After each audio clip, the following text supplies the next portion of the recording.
Hey, what's up everyone? Welcome back to my YouTube channel. Welcome back to another week of the weekly energetic check-in, and this is going to be covering the week of April 11th through the 17th. So off the bat this week, you guys, there aren't a ton of super significant astrological transits going on this week. However, we do have some key transits that we can kind of optimize and focus on. First and foremost, we have a super powerful conjunction going on between Jupiter and Neptune in the very spiritually minded, ethereal sign of Pisces this week. Jupiter is the planet of expansion, growth, abundance. Jupiter rules laughter, it rules optimism, many wonderful and beneficial things. Neptune is all about magic. It's all about fantasy. It can also be associated with avoidance. However, this week with the conjunction that is going on in the sign of Pisces, this pairing is going to be infusing our week with peaceful and harmonious vibes that are filled with love, compassion, and understanding. We can expect this conjunction to take place on Tuesday. So if you are interested in knowing the exact time of the conjunction, you will have to take into consideration the time zone of which you live. So keep that in mind if you're wanting to do any sort of ritual work in order to capitalize off of that particular conjunction, and you want to do it at the specific time of that conjunction. Be mindful to sync it up in terms of your time zone. I will also point out that because this conjunction involves two major outer planets, so we have the personal planets, which is like our Mercury, our Sun, our Moon, Venus, but then you have like the outer planets that are more like Saturn, Pluto, Neptune. So this particular conjunction this week, you guys, is involving two outer planets. And so even though the conjunction is taking place on a Tuesday, we are going to be feeling these energies throughout the week and maybe even into next week, because outer planets pack a bit more of a heavier punch energetically. Significant transits that go on with outer planets, the energy from that tends to last a lot longer. We have a super supportive sextile going on between the Sun and Saturn on the same day. And so any sort of humanitarian or charitable acts that you engage in this week, not only will it produce great results, but it will produce results that are very long lasting. We have a Virgo moon coming in on Thursday that is going to be opposing Jupiter and Neptune. And so just be on the lookout for getting overwhelmed around Thursday, especially with the intense, very energetic energies that are going to be taking place earlier in the week this week. Thursday, you may find that you are feeling overwhelmed by the fine print. You're feeling a little overwhelmed by maybe biting off more than you could chew. So prepare for that this week. And if you prepare accordingly, the Virgo moon will reinforce whatever activities you are engaging in this week. However, if you are exerting too much force and energy, you may find yourself burnt out. This week, you guys, the universe is really supporting more broad, big sweeps of energy rather than favoring or prioritizing focus on the smaller, minute details. And so don't let the perfect be the enemy of the good this week. Focus on the general tone that you're trying to set this week. Don't hyper focus so much on the smaller details, and you will be just fine and come out on top. The full moon on Saturday is going to be the perfect opportunity to let go of controlling people, overpowering situations, outdated habits, and it's going to be the perfect opportunity to replace those things with teamwork, empathy, and compassion. On Sunday, you guys, it's gonna feel a bit like a lazy day. You may feel yourself wanting to kind of take it easy on Sunday, which if you capitalized on this energy throughout the week, that is totally understandable. Work is not going to so much be a priority anymore on Sunday. However, you may find that your thoughts are definitely more consumed with love and romance. If you find yourself to be in this boat on Sunday, capitalize on that energy, whether you're single or coupled, and go on a date. Take advantage of that opportunity. Take your partner, your spouse out on a date, go on a blind date, do something spontaneous that is focused around love. Be safe and be careful, but definitely capitalize on that energy of ease and flow and just kind of feeling the love vibes on Sunday. All right, you guys, that is it for the astrological messages this week. We're going to move into the channeled messages, and then I will dive into the herbal recommendations for the week ahead. Hey guys, welcome to your channeled messages for the week of April 11th through the 17th.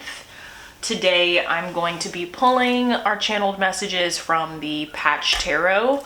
This is my trusty first edition Patch Tarot that I absolutely love. It is probably my most favorite deck to work with. So let's see what comes through for us this week. We have the Wheel of Flow. Next, we have the card of Resurrection. I believe in the traditional tarot, this would equate to the Judgment card. Next, we have the Six of Wands. Following that, we have the card of the Way.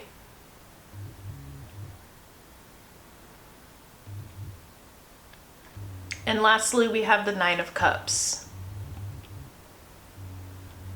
All right, you guys, so going through that one more time, we have the Wheel of Flow, the Resurrection card, the Six of Wands, the Way, and the Nine of Cups. So pretty positive energies here.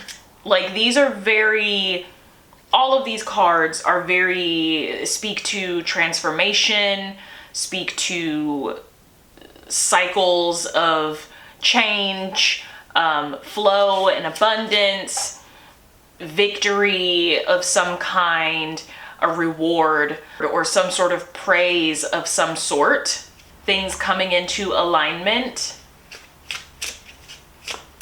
emotional abundance and fulfillment. So all of these cards are very beautiful, very positive. An oracle I just pulled is Awaken Inner Force. Next oracle I pulled is the card of Self-Sabotage. Next oracle I pulled is the card of Hope.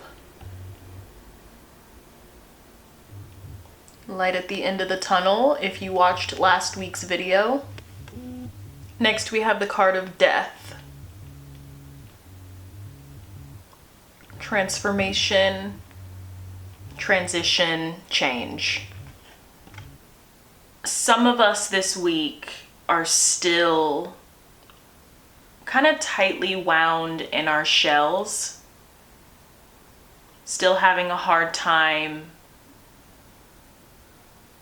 feeling like we are actively participating with the collective, or even just in our own daily circles. Just feeling a little stuck, a little blocked. Definitely feeling this to be a time that is beneficial to awaken your inner force, and notice how you maybe are self-sabotaging. With self-sabotage, it's important to also acknowledge that whatever has happened, whatever caused us to be in that difficult place, is still very valid. Acknowledging self-sabotage does not simultaneously invalidate whatever difficult experiences we are having. However, we do have to, at some point, come to a place of honesty and truth about how we are perpetuating our own bad habits, how we might be holding our own selves back. And so for some of us this week, that is our homework. And I do feel like with Jupiter and Neptune being conjunct in the sign of Pisces, a lot of us are going to be feeling more optimistic, feeling happier, feeling more empathy and compassion toward not just others, but also ourselves. For some of us, we are the ones who need the empathy and compassion the most. For some of us, I get the sense that we are needing that empathy and compassion toward ourselves more so than others. And so if you are in that boat, make sure that you are not necessarily looking to others or expecting others to feed that to you. Find the different ways in which you can feed that empathy and compassion to yourself. I pointed out here with the card of hope that this is a similar image to what we saw last week with the card titled Pathways. That light at the end of the tunnel, coming out of a period of shadow, coming out of a period of darkness, opening up into a more expanded and aware energy, a lighter energy. And so in order to break out of this self-sabotaging nature, in order to break out of that pattern, we do have to let certain identities that we may have cultivated about ourselves die.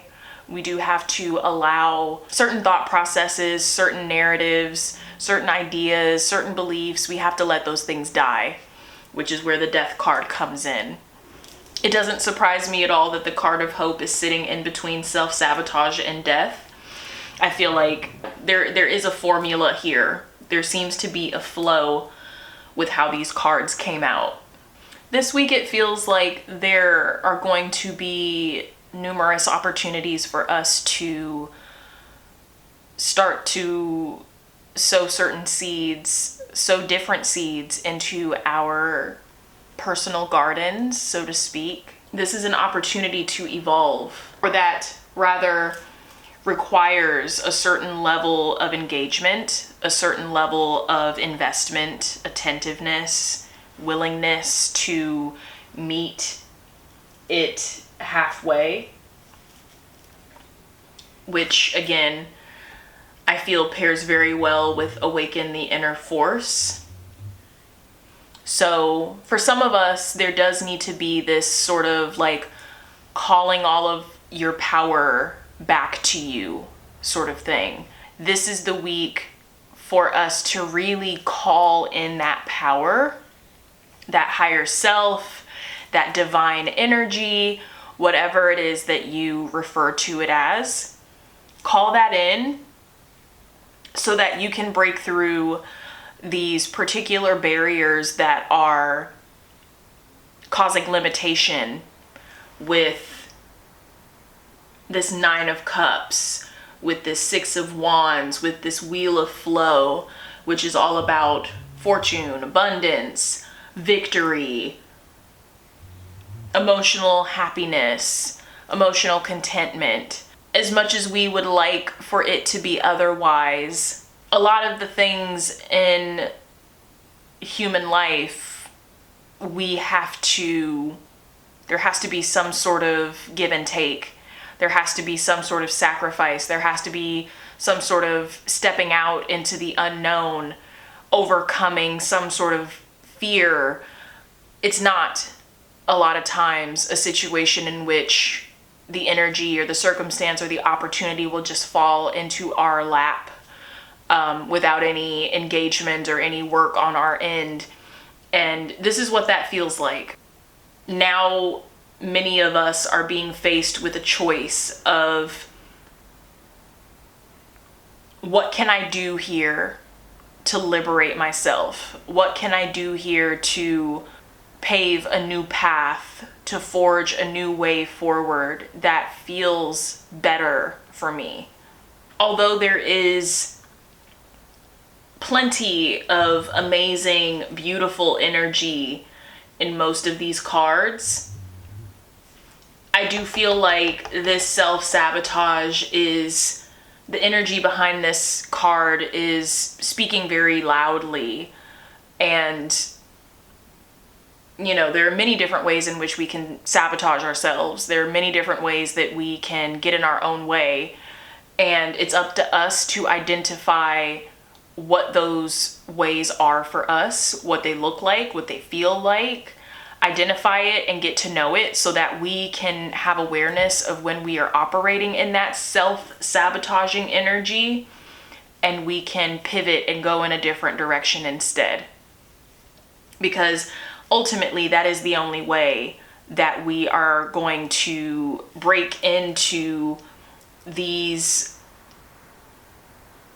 energies that we always talk about, the abundance, the fortune, the favor, the success, the bliss, all of the different things that we discuss as a conscious spiritual community. But very few of us ever experience on a consistent level, on a consistent basis, because we can't. A lot of us can't get out of our own way. We are not awakening that inner force. We are not activating that higher self energy to help guide us and really push us through that obstacle. And so in many conscious and spiritual circles, these energies that we favor, that we want to see more of, many times they only exist in conversation, and it never goes past the conversation, not in any real or substantial way. And so this week I feel like Spirit is really like giving us a hefty challenge of like, don't talk about it, be about it. What are you gonna do? Because one thing that I know about the spiritual realm and the forces within it is that it's always a give and take. It always has to be reciprocal.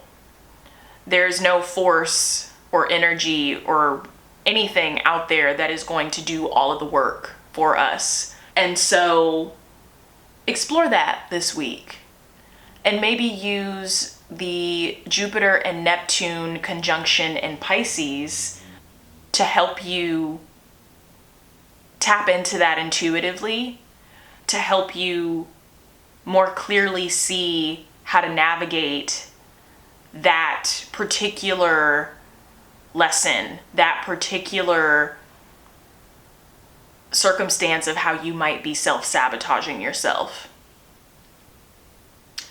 With that being said, you guys, I am going to sign off here and wish you a beautiful and lovely and prosperous Libra full moon on Saturday. I hope you use that energy to really kick ass and establish more balance and peace in your life. I hope that you guys declare all of the balance and peace and abundance and ease into your life that we all talk about and that we all say that we know we deserve. And may the actions really start to reflect what we feel that we know.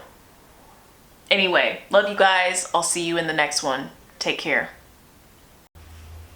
All right, you guys, so herbal recommendations for this week are going to be a mixture of herbs associated with both intuition and love, based on the astrological transits that we are working with this week. Jupiter and Neptune being conjunct in the sign of Pisces.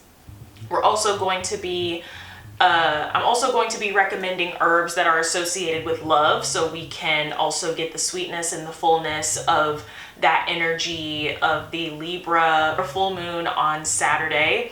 So this will be a mixture of both intuitive and psychic herbs and herbs associated with love and romance. So definitely, if you're planning to do any sort of workings this week, if you're planning to set intentions of any kind, you want to make sure that you have these herbs involved in some way, shape, or form in order to boost and amplify all the juiciness and yumminess that this week is going to bring to us. So let's go ahead and jump in. Starting with an herb that is great for both intuition and psychic sight as well as love. The first herbal recommendation for this week, you guys, is going to be cinnamon. Cinnamon is a spice that is sweet, but you know, has a little bit of that kick to it. And you can use cinnamon in either its powdered form or you can use it as the whole stick. Either is great. If you're taking a bath, a spiritual bath of some kind, you can use the cinnamon sticks, throw those into the herbal bath. If you're using it in a candle, same thing, or you can use the powder. If you want to add a little sweetness to the bedroom, sprinkle a little powdered cinnamon under your bed, put some in a little satchel, in your pillowcase to induce psychic visions while you sleep. Cinnamon is a really great all-purpose kind of spice, and so definitely had to incorporate it into today's herbal recommendations. My second herbal recommendation for this week in terms of heightening psychic and intuition capabilities, bless me. My second herbal recommendation this week in terms of heightening your intuitive and psychic capabilities is going to be anise, otherwise known as star anise. This is another very captivating smelling herb that is wonderful for opening you up psychically, getting those third eye juices flowing, and it just smells so good. It smells like, it's like when you smell star anise, it's almost difficult to imagine, well, maybe not difficult, but it's like amazing to smell something with such a captivating, rich, tantalizing smell, and it's from the earth, like it's all natural. And so star anise is really great for psychic and intuitive insight. And if you are going to be working with this particular herb, again, either in a bath or a candle, you're gonna get that punch, you're gonna get that smell from the anise, which is, in of itself, is going to, it's one of those scents that like travels into your nose and goes straight up to your third eye. And so very powerful in terms of that. Also, if you're just using it to give yourself a bit of a like alluring aroma, there are wonderful anise essential oils out there. I would recommend that you dilute it first because it is quite strong smelling, but very powerful. So you can use it as like a fragrance oil on your skin if you're going to be around your lover or someone that you're interested in. You can use it in a bath or a candle for the same purpose, or to anoint yourself and heighten your intuitive capabilities. So star anise is another great herb that I will recommend for this week, especially with the astrological energies that we're dealing with. Moving on to love and romance. Of course, with the Libra full moon coming up on Saturday, I have to recommend Damiana. Damiana is such a powerful herb if you are looking for an aphrodisiac, if you are wanting to really pack some punch in either a love mojo bag or any sort of love working. Damiana is excellent. It is also, I know that there are some people that put it in herbal smokes. Please do not mix it with anything crazy. we don't want to do all of that, but I know that it is also considered a smokable herb. So if that's something that you feel safe and comfortable doing with your partner, talk about it, use your discretion, use your discernment. But Damiana is an excellent aphrodisiac, excellent and powerful for love work. And it could be love for yourself, it could be love for another person, but I absolutely could not do this video without mentioning Damiana. So last recommendation for this week is going to actually be another resin. So I am going to recommend Copal this week. And the reason that I recommend Copal is because Copal is such a gift. It's such a bright, fresh, yet grounding and earthy smelling resin. And when you mix that Copal on a charcoal disc with lavender or with other sweet smelling floral herbs, it just does something to the atmosphere that is very shifting positively. And so I'm gonna give the recommendation of Copal resin this week because not only is it a purifying and clearing and cleansing type of smoke, but it also kind of shifts and changes the energy in a very soft way. Like, it makes you feel confident. It makes you feel sexy. Copal is like a resin smoke that gives you a gentle hug. It's a beautiful resin. So that is going to be my last recommendation for herbs and things this week. I hope you guys use these to your benefit. I hope that you add them to your workings. Let me know, of course, how it goes. And happy Libra full moon to all of my Libra sun, moon, or risings out there. I will see you guys in the next video. Take care.